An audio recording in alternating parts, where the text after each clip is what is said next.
Adebayor a donné euh,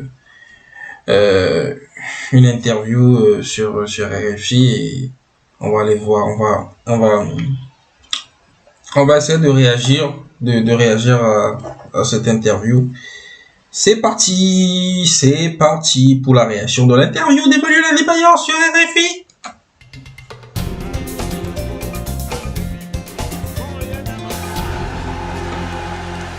Alors, tout dernièrement, il est devenu consultant pour la chaîne New York TV. Certains ont critiqué sous prétexte qu'il ne s'exprimerait pas bien en français, tout ça, mais j'ai envie de vous dire, et l'anglais. Il est très bon en anglais, Adebayor. Et on va voir déjà si c'est amélioré en français, parce que je pense que voilà. Bonjour, nous avons le plaisir d'accueillir Emmanuel Adebayor, ancienne star du football. En Europe, il a joué dans les plus grands clubs anglais et à Monaco. En France, à Metz également.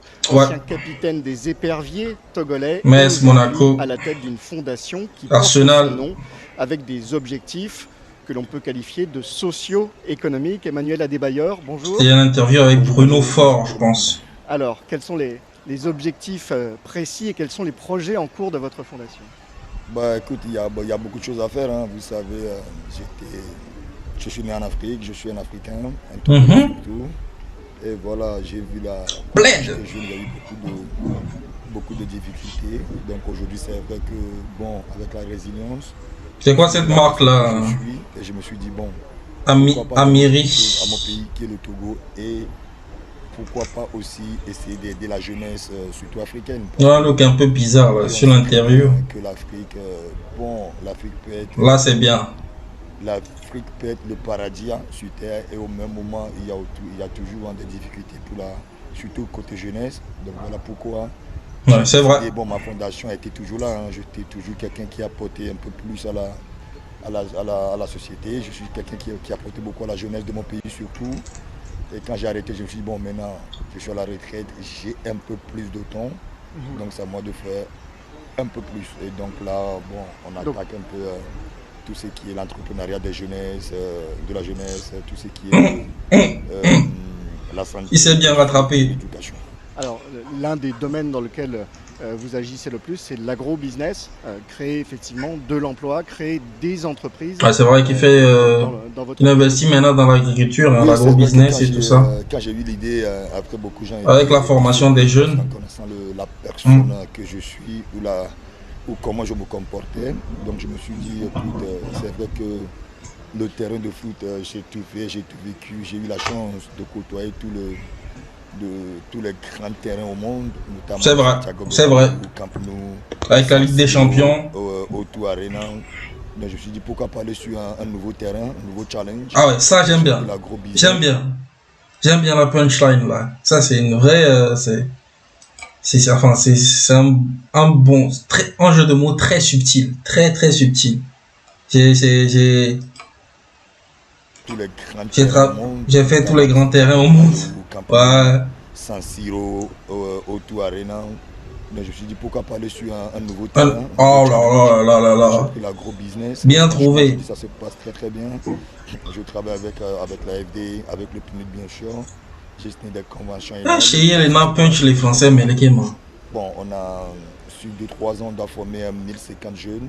Franchement, on a fait la première cohorte qui s'est très bien passée à Palimé, chez moi. Donc je tiens à remercier tous ces partenaires qui nous accompagnent. Et là, il y a une deuxième cohorte qui est en cours de lancement. Et il y a une deuxième cohorte qui est en cours de lancement. Mais bon, heureusement ou malheureusement, comme je me retrouve à Abidjan pour la CAN. Donc c'est vrai. Une petite pause, mais bon, dès que je vais rentrer d'ici mi-février, ça va. Bon, j'ai toute une équipe qui travaille pour moi. J'ai le vice-président qui fait un super boulot, qui est Boris, et j'ai toute une équipe autour de moi. Donc ils sont en train de travailler. Donc quand moi je vais rentrer, je pose le stylo dans le document et on avance. Ah bah mais là, je pose le stylo. Ame gbogbo le fun mi la no zo ande vo mi la gbon big Adebawbe stylo. Stylo. C'est stylo. Yes. Adeyama. Non mais son français, c'est maintenant c'est épuré. Hein.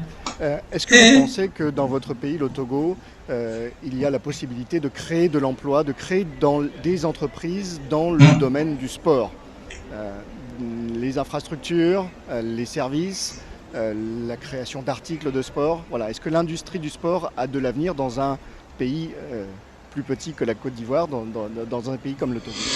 Vous savez, on est dans un pays où bon, pour la population ça va et même, au même moment ça va pas parce que bon, il y a beaucoup de gens qui se plaignent.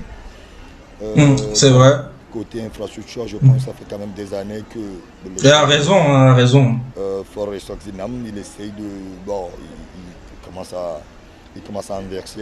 Il y a des investisseurs qui arrivent, qui commencent à construire des hôtels. Il y a beaucoup de choses. Mais c'est vrai que côté sport, il n'y a pas grand-chose. Et là, après la CAN, je vais essayer d'aller discuter un petit peu avec le ministre, discuter un petit peu avec les autorités, pour voir comment moi aussi je peux apporter ma pierre à l'édifice. Parce que bon, c'est très important ça. Tout ce qu'on veut faire, c'est accompagner le pays. Comment vous voyez l'avenir du sport business, l'industrie du sport sur l'ensemble du continent africain? Depuis là, on est quasiment au milieu de l'interview et il est clinique sur ses interventions avec beaucoup de confiance et même des punchlines par endroit. C'est incroyable. Hein. Non, les mots sont bien choisis et tout ça. Non, j'ai rien à dire pour le moment. Hein. C'est une masterclass pour l'instant. Le budget commence à augmenter, les subventions augmentent, les investisseurs arrivent, mais il y a encore un retard à rattraper. Sur quoi il faudrait insister selon vous sur l'ensemble du continent? Je pense que, comme vous le saviez, vous le voyez, on est à Abidjan, on voit à côté de moi, il y a beaucoup de jeunes qui sont en train de pratiquer le football. Il y en a qui sont en train de jouer au basketball, je vois un terrain de tennis, donc ça veut dire qu'on est à fond là-dedans, on adore tout ce qui est sport. Maintenant, pour protéger ces jeunes-là, il va falloir créer l'infrastructure sportive, c'est-à-dire tout ce qui est centre de formation, tout ce qui est des complexes sportifs. Et c'est vrai qu'en ce moment, en Afrique subsaharienne, on est un peu en retard. Mais j'espère que dans les années à venir, on a vu ce qui se fait aussi en ce moment à Abidjan ou en Côte d'Ivoire, on va dire. Sur le territoire, il y a 2-3 gros stades qui a été construits pour la CAN, qui va rester de la CAN. Donc les jeunes peuvent aller faire de l'athlétisme, apprendre à nager. Il y a un peu de tout, donc je pense que c'est magnifique pour la Côte d'Ivoire. Et ce qui se fait le mieux en Afrique, en ce moment, je dirais plus, c'est le Maroc. L'infrastructure au Maroc. Le Maroc, incroyable. Au niveau des infrastructures, c'est vraiment... leur évolution. Il n'y a que l'Afrique du Sud qui va les chercher. Et il y a des vraies infrastructures. On ne peut qu'aller loin. On voit les jeunes Marocains s'épanouir. On voit les jeunes prendre du plaisir en travaillant. Bien sûr, il y a toujours le corps, l'éducation qui est très important. Mais à côté, il y a le sport qui nous maintient en bonne santé, qui nous garde en... En fait, on le veuille ou pas, je pense que chacun de nous, on aime quelque chose qui est le sport. On le veuille ou pas. Non, mais je suis épaté. Je suis surpris, agréablement surpris. Non. En fait, on le veuille ou pas, je pense que chacun de nous, on aime quelque chose qui est le sport. Soit c'est le basket, soit c'est le foot, soit c'est le hockey sur ice, soit c'est sur... Non, il s'est amélioré beaucoup. Je ne sais pas s'il travaille. En Afrique, malheureusement, on est un petit peu en retard. Mais bon, je pense que le gouvernement en place dans chaque pays feront tout pour combler ce trou-là. Le football togolais... Ouais. L'équipe nationale togolaise n'est pas présente ici à la CAN. Ça c'est moins drôle par contre. Est-ce que ça vous donne envie de remonter sur la cause, peut-être en tant qu'entraîneur d'un club ou sélectionneur? Non, il ne peut pas être entraîneur à des bailleurs. Non. Pas possible. Écoutez, vous savez, quand on est footballeur dans l'âme. Hein. Écoute, j'ai joué au football toute ma vie. J'ai commencé à jouer au football. La première fois que j'ai marché, c'était avec le football. Ouais, Et ça c'est donc, vrai. si je suis chez Emmanuel D'ailleurs, Adebayor, MeToo c'est réalité, grâce au ça. Hein. football. MeToo réalité, C'est vous grâce à mon pensez? pays, hein, mais quand je vois ce que mon pays traverse en ce moment, c'est très difficile à digérer. D'autant plus que je suis considéré parmi les légendes de la CAF. Et quand je suis avec eux, c'est bon, la plupart des temps, c'est des moqueries qui arrivent. Ah ouais, c'est vrai. Les amis qui se moquent de moi. Bon, écoute, tout le monde est là, mais toi, ton pays, il est où? Donc, c'est tellement difficile. Ça doit être J'allais lourd parler pour même pas lui, avec hein. les Lourd à porter ce truc. Hein. Franchement, t'es là avec les légendes de la CAF et on te dit, t'as pas le droit de parler, quoi. Ton pays, il est où, quoi? de la fédération, colonel Akouvi. Ça doit être dur pour lui. Hein. C'est vrai que ça fait 3 cannes qu'on ne se qualifie Ah ouais, pas. c'est vrai, 3 cannes. Ça, c'est pas du tout normal. J'ai fait 20 ans de carrière, j'ai fait... Ah, mine de rien, 20 ans. Le petit PD.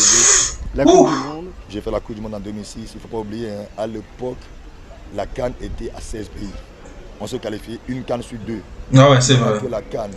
C'est vrai, il a raison. Hein. À l'époque, la CAN, c'était 16 pays, mais le Togo se qualifiait. Vous imaginez?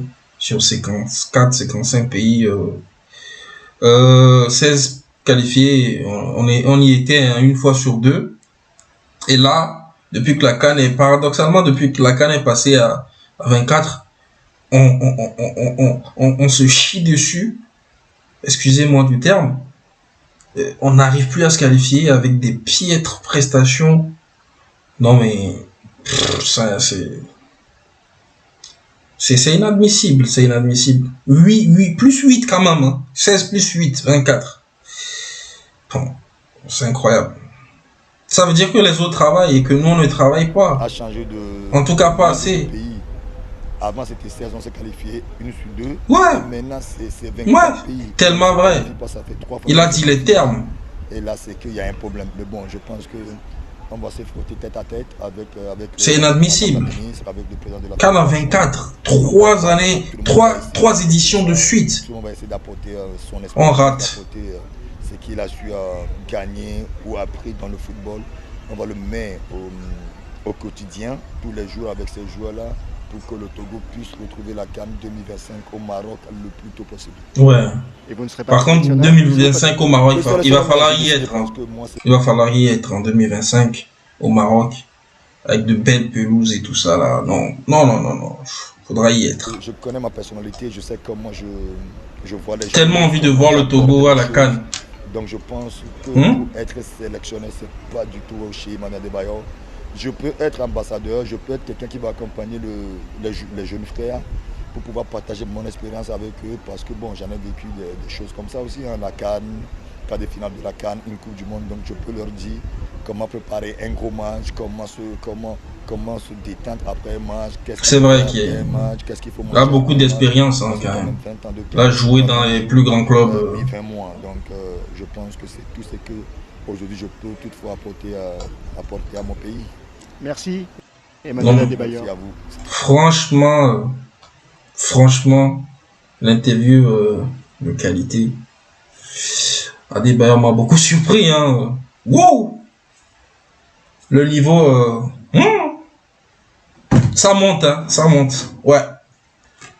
C'est très bien. Bah, écoute. Comme quoi, on peut progresser dans la vie, hein.